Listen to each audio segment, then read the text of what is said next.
Welcome to Pivot Parenting, where we help parents of teens overcome regret and disappointment to find peace and connection in every situation. I'm Heather Frazier, your parenting expert. Journey with me to discover effective parenting tips, improve family relationships, and build a brighter future for your kids. Buckle up, things are about to get better. Hey, welcome to today's episode of Pivot Parenting. I am so excited to have you here. This is a juicy episode. You're going to meet Cora, who is a previous client of mine. She reached out a little while ago for some touch-up coaching sessions, and I thought that it would be beneficial for everybody to hear what we coached on. We're going to talk about parents' role in launching.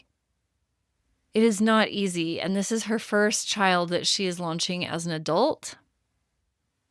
I know that everybody who anticipates launching or is currently launching is going to benefit from the 3 steps that I outline for her. I think you're going to be surprised at what they are. And at the very end, I reveal a secret. Be sure to watch out for this little trick. It's a psychological known fact that all teenagers and parents do as launch is impending. And of course, every family does it to varying degrees, but it's a real thing. And if you haven't launched a kid, or if you have, it might give you a lot of peace of mind. And I just have to tell you that speaking of launching, I am not only launching my second book, but I am also launching a group this fall, September 2025. It is going to be for parents with kids who are seniors. My third child is going to be a senior this fall of 2025, graduate in 2026. And I want to guide parents through this as I am also experiencing it for the third time, because there is nuance here, my friend. We have standardized testing and college applications, or what should I do besides college? Moving out, maybe their first big relationship, finalizing sports, and the loss and sadness that goes with maybe finishing it in high school and not doing it in college, or the stress of doing it in college as well and being recruited, getting into colleges, deciding which college to go to. There's so much nuance and stress around senior years. And so I want to have a group. There are only 11 spots in this group so that we make out a nice round dozen. Here's what you're going to gain: tools for support without rescuing during the whole launch, strategies for healthy communication so that you can navigate hard conversations as they get closer to adulthood, guidance on when to step in and when to step back and how to let them fail in a safe-ish fashion, support for managing our expectations and emotions. It is hard to let our babies go. Community with other parents facing similar challenges. And you're going to gain a lot of confidence in both your parenting and your 18-year-old's chance for success. We're going to meet twice a month as a group. The investment is $990, and I've broken this down into 3 payments of $330. The small group, this is the best, most affordable way to come and get high quality help with peers who are experiencing the same thing. And I am so excited to offer this to you. If you are interested in this, the link is in the show notes to book. Again, there are only 11 spots, so act fast. If you're kind of interested, you have some questions, email me at heather@heatherfrazier.com. If you're on my email list, you can just hit reply to any of my emails, ask me questions. The spots are going to go fast because it's such an affordable price and it's such a fantastic group. I know that it's going to benefit so many parents. I want you in there. So as you're listening to Cora and I discuss her daughter, I want you to picture having support throughout the year with your own senior.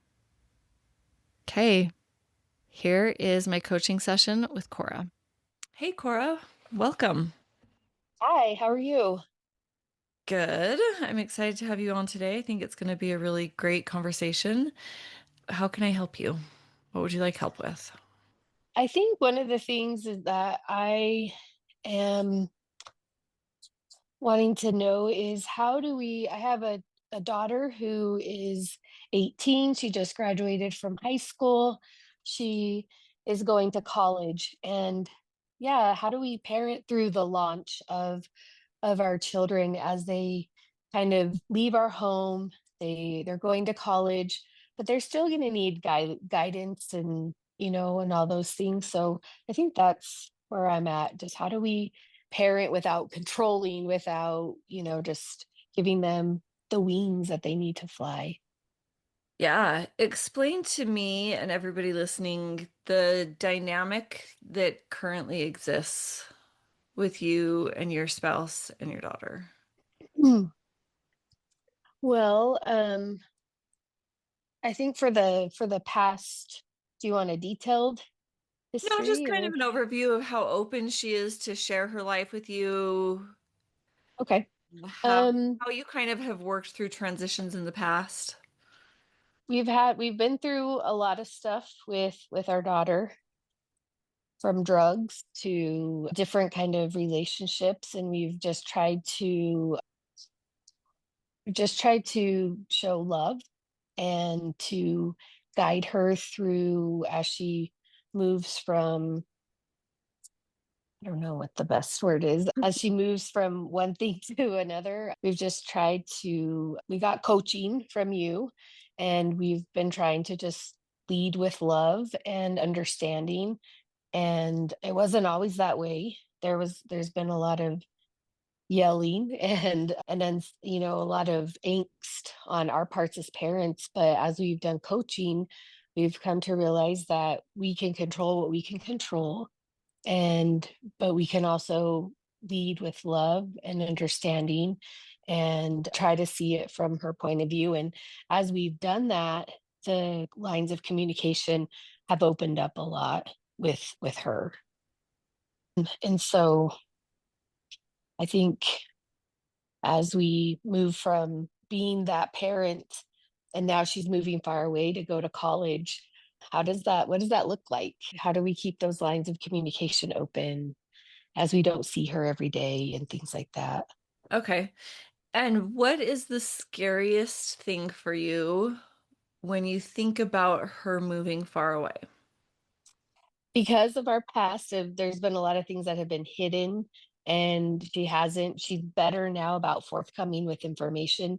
But I worry that, are we going to fall into old patterns? Is she going to be doing all these things and like not being honest with us?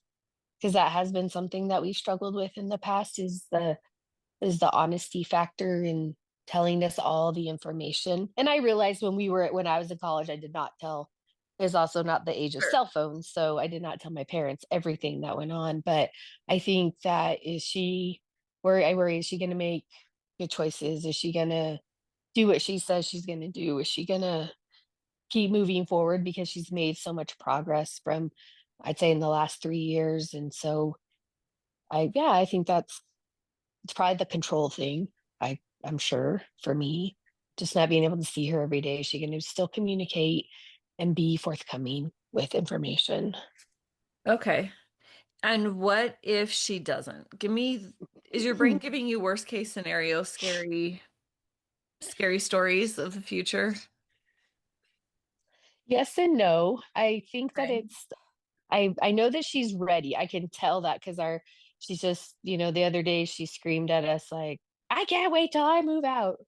And I thought, I agree. I agree. This is going to be great. But I am trying to think. Yes, I think that I worry about, yes, like, what if she gets up there and she doesn't, I don't know, it doesn't go to class or doesn't do her studies. She's going to be playing basketball in college. And so I know that she's going to be held to a standard, of schoolwork, and she's going to be accountable to her coach and her teammates, which is really nice. And she's really good about that. And so I do trust her that way. But I'm like, what if she doesn't want to go to class? What if she doesn't want to keep her grades up? What if she fails out and comes home in a semester?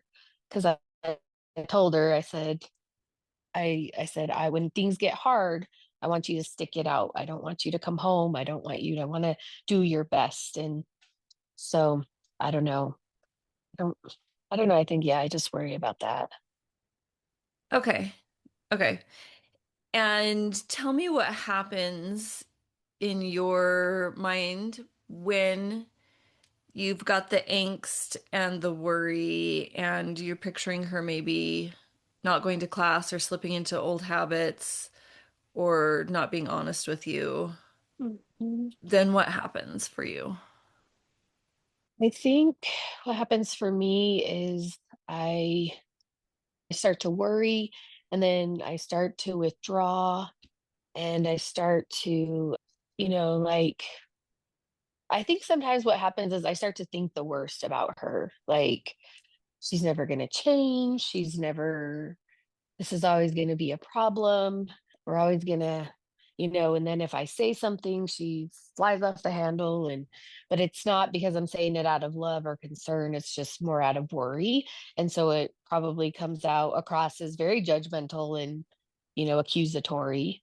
And so when I don't come from that place of just love and genuine interest in her and tell me about that, or help me understand what's going on, then she gets defensive, and then the whole spiral down, right? She won't communicate with us. Okay. So if I've got this chain of events properly written down, Hmm. you're worrying, then you withdraw, then you think the worst of her, then your conversations don't go well, she's defensive, Hmm. all the things. Hmm. Okay, then what happens? Then, I mean, then she's frustrated. I'm frustrated. Then you tell your brain when all this stuff happens, it's like, well, see, I was right. I was right. This really, I was right. Look, I proved myself right. Yep, yep. So, Oh, isn't it sad when we do that? Okay, just to reiterate, proving yourself right. The worst things that you're thinking is that she won't be honest, she'll keep things mhm, hidden. She won't maybe keep moving forward in helpful directions. And then because you're assuming the worst and that's how you approach mhm, her, that's kind of what you create in real time. yeah, yeah. So I have a 24-year-old and a 21-year-old. My third is going to be a senior this coming fall. I get that launching is so tricky. Mhm, Fear is a huge component, or you can label that however you want: fear, worry, anxiety, mhm, stress. We have to pay attention to what they're doing because this is really scary for them. mhm, With my oldest, she kind of did a similar song and dance where she, when your daughter was saying, I can't wait to leave, my daughter was similar. And then as she turned 18, she I'm letting her do all of the things all by herself, right? Make her own doctor's appointments, mhm. manage her car maintenance, do all the things. She's like, wait, I don't want to be an adult anymore. It's like, too late. Ha ha ha. Like, joke's on you. You're 18, right? No take backs. And it's really scary for them because they are in uncharted water. Yes. And we really diminish that as parents because we are also, especially if it's our first, we are Mhm, also in uncharted water, and we humans are hardwired to be really egocentric. And so it takes effort to put ourselves into our kids' shoes because we're just swimming in our own fear and worry. The yeah. first thing that we have to do though is really check, again, plug in your favorite word.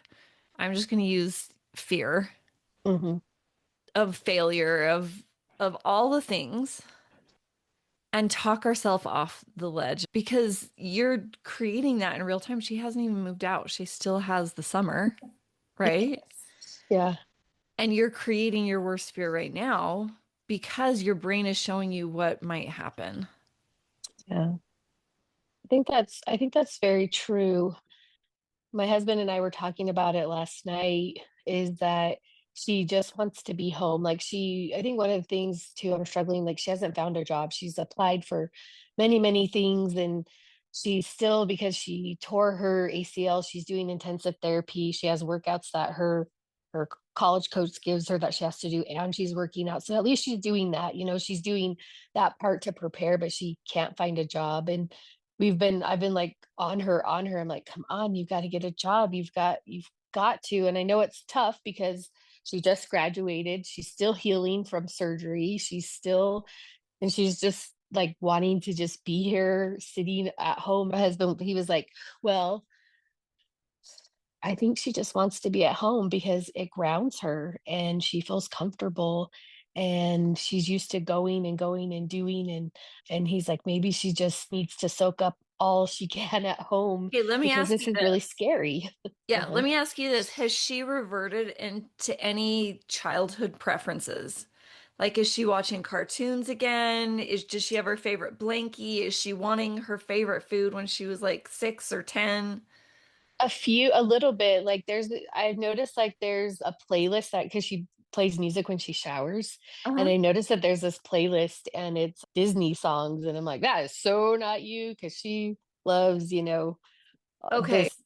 So yeah. this totally corroborates my theory, which is she's scared. Hmm. Because when our teenagers are scared, they go back to childhood. Yeah. And it's this psychological thing, and we even do it as adults, Yeah. right? Like when we're sick, we want what our mom used to always cook for us when we were little and True. we were sick. It's this human thing, and adolescents are especially good at it because they are in this huge transition. And so it's like this push-pull of Hmm. one day I want to be considered an adult, and one day Hmm. I just want you to mom me up. Yeah, Because that's it's true. comforting. It's really scary to put yourself out there, but it's exciting and it's fun and it's Hmm. it's where she knows she's going.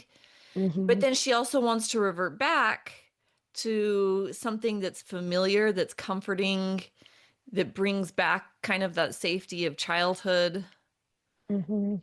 That's, I think I can see that. And like when we were talking about it last night, I thought, it's true. I've been on her every day, like, come on, you got to get up. Let's get a job. You got to apply for 500 jobs. And she's just like, she went and did a very kind of spontaneous thing yesterday and went and bought these shoes. And I was just like, you don't have money. Why are you buying shoes? But she's like, it's my money. And I'm just like, oh. And so I was just like, sweetheart, like, but I think as is in talking, I sat with her last night and I think there is, but she is not going to admit it. That's the thing and so Doesn't I have have to, to. you're right. They're not going to admit it because No. they want to leave this house right now. I think it's so true. And I think maybe so I guess, how do you navigate that? Yeah. So that would be Mm. step two is expectations. So our brain is going to give us a really clear-cut box of this is how it needs to be in order to find happiness, safety, assurance, peace of mind, and that's a lie. Yeah. So we have expectations of exactly how it should look. For example, my daughter should move out on this day. She should attend classes 95% of the time. She should get this GPA. Hmm. She should get this much time on the basketball court, and she should have this experience with her teammates and coach. This is how her dating should be. This is how whatever should be. And then I know that safety, happiness, a good freshman experience is in the bag. No, our brain does that to us in pretty much every situation around family vacations, around how birthday dinners should go, any kind of a Yeah. thing. Even just I should fall asleep good every night. Oh, and it doesn't Hmm. really go that way. We want our expectations to be really loosely held and focused on the big picture. Because if we look at the minutia of all those little things, like grades and this kind of dating experience and this kind of basketball experience, then we're stuck in the weeds of trying to control her experience. But if we can zoom out, so if she had the perfect experience her freshman year, what would you get? What would she get? I think for me, because from her freshman year of high school. And I can't compare because it's been very rocky, our high school experience with her and just all the things. If it were to go smoothly, I think I would have less worry, honestly, or just maybe satisfaction. I don't know. That's Mm. the only word that comes to my head, my brain. But but with my experience, it also tells me that logistically nothing is perfect. I don't know. I think I would have less worry if she were to have a good roommate and a good like experience because the last 4 years have been so rocky. Okay, Um, so if you had less worry and more satisfaction, what would you be thinking? this is great. You're I giving don't, me feelings. So tell me the belief behind that emotion. yeah. Oh, um, I think really let's see, let me dig deep here. Because I mean, and us, like I have worried a lot the past 4 years, and I think what I would feel is like maybe a sense of peace. Like, okay, she's having a good experience. Okay, Okay, she's having everything's a good good. experience. Yeah. By good, meaning she's having the experience that she needs. Yes, or something that is beneficial to her, like that helps her know how to put it So a into words. beneficial My goodness. experience. Yeah, yeah, that like helps her. I don't know. I think like with relationships, that helps her. Oh, this is tough. So helps her future, maybe? Yeah, I think helps her future self. And, if she's having a good experience, then it'll propel her to, want to stay at school and keep Okay, working so through. that's the big picture that we want Yeah. to hold on to, right? Okay. This belief, this expectation that her freshman year is going to help her future self. Mm-hmm. And then we want to clear off how we get there because we don't actually know. We So your don't know. brain is saying the safest, most surefire way to get there is to have a good roommate, to have good Mm-hmm. teammates, Mm-hmm. to attend class. Maybe, maybe, Maybe. maybe True. not. And I so we want the big picture to be the guiding star. And maybe all those things will happen. And maybe a few of them will happen and some of them won't. Mhm. But when we can anchor onto this expectation that we don't know how it's going to look, but this year is going to be the exact year that she needs to help with her future self. Even if she moves home and says, I can't do it, it's too hard. That would be really hard for me if that happened.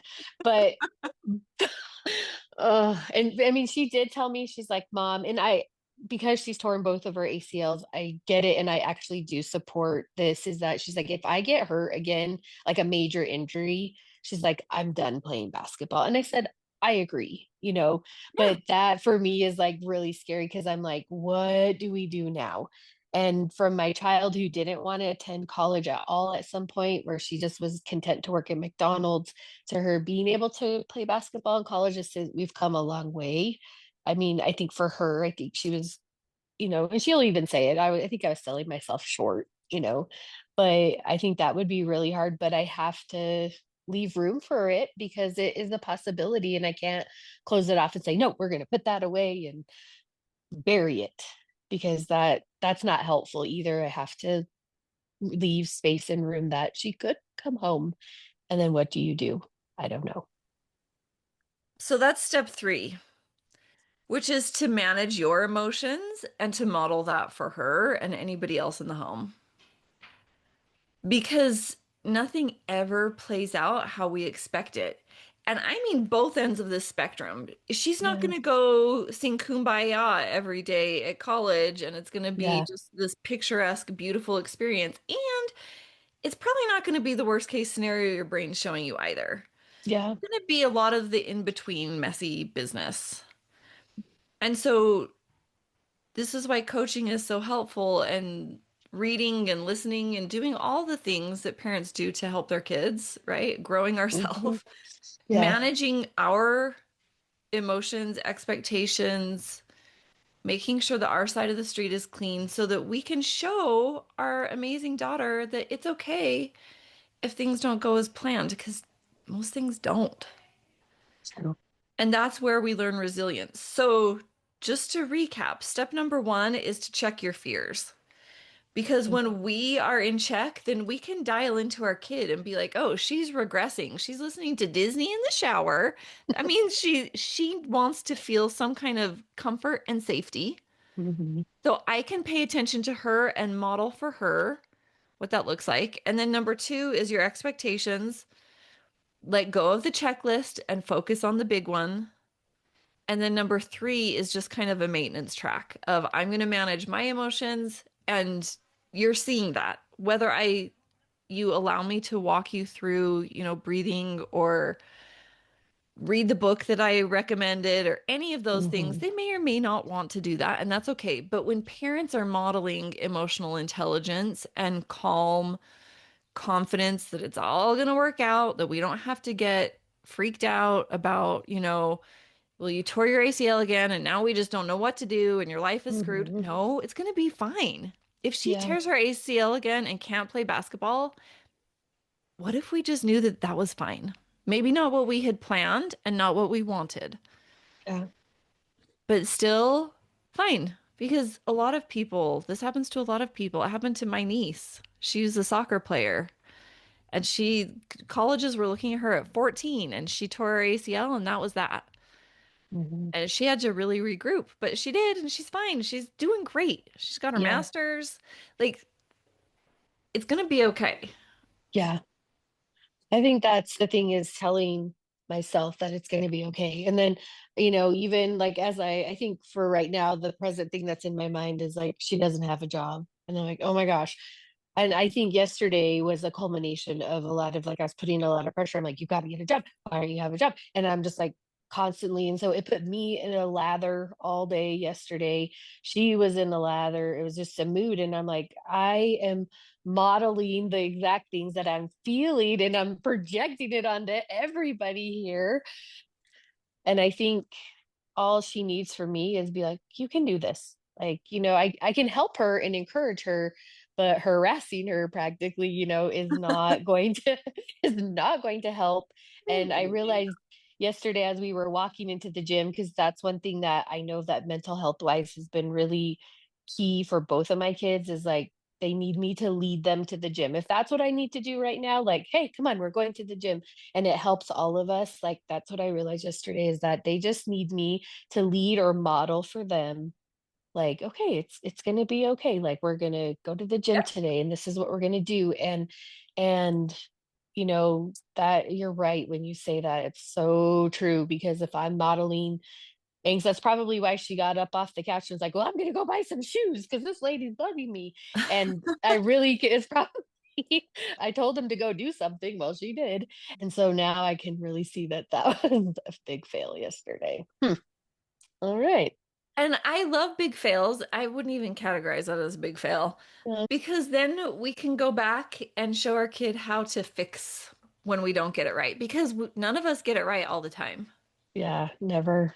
And it Most of the doesn't have time. to be a problem because Yeah. we just own our behavior. Hey, I did that really poorly and I was, lathering all over you. I'll have to tell her that today, because I even, like, I mean, I don't know how detailed, but I had even, my sister was like, what is she, what are you guys up to? And I was like, hey, we haven't found a job. She's like, well, I'm gonna go look for jobs for her. So she's sending her all these jobs, and my daughter's like, why are you telling everybody my business? And it just ended up being Yeah. this Did you get big. in trouble for talking about her to your sister?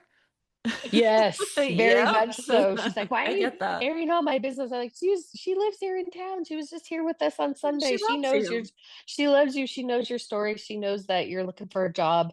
She's gonna put feelers out for you. She's loud and in Yeah. people's business. That's her. She's like, "Well, they don't need to know." I'm like, "Well, they already know. They already know." I mean, but Everybody needs an anyway, auntie like that. It's just yeah, the way she's the world amazing. works. Yeah. Okay. So that's perfect because she has other people in her life running around trying to fix it for her. And so your role is just to be that calm presence of modeling things. And when you're not, the calm presence of showing how to repair and how to fix that. So Okay. this is what we do when we get caught up in the expectation that you need a job. But Hmm. really, what I'm trying to solve for is my desire to feel safe in this situation, like it's going to be okay. Yeah. And I'm putting that on you having a job, but it Yeah. can actually look a lot of different ways. Yeah. Doesn't have to look the one way for me to feel better. True. All right, how are you feeling? I feel better. I think actually just like talking through that, I'm like, yep, I mean, if I really think about it, there are moments where I'm like, yeah, I'm so excited for her to go. But there's also moments where I myself feel like our the dynamic of our home, we only have two children. So we go down by half. I mean, and Yeah. my son is very, very quiet, very, very introverted, and my daughter's a lot louder.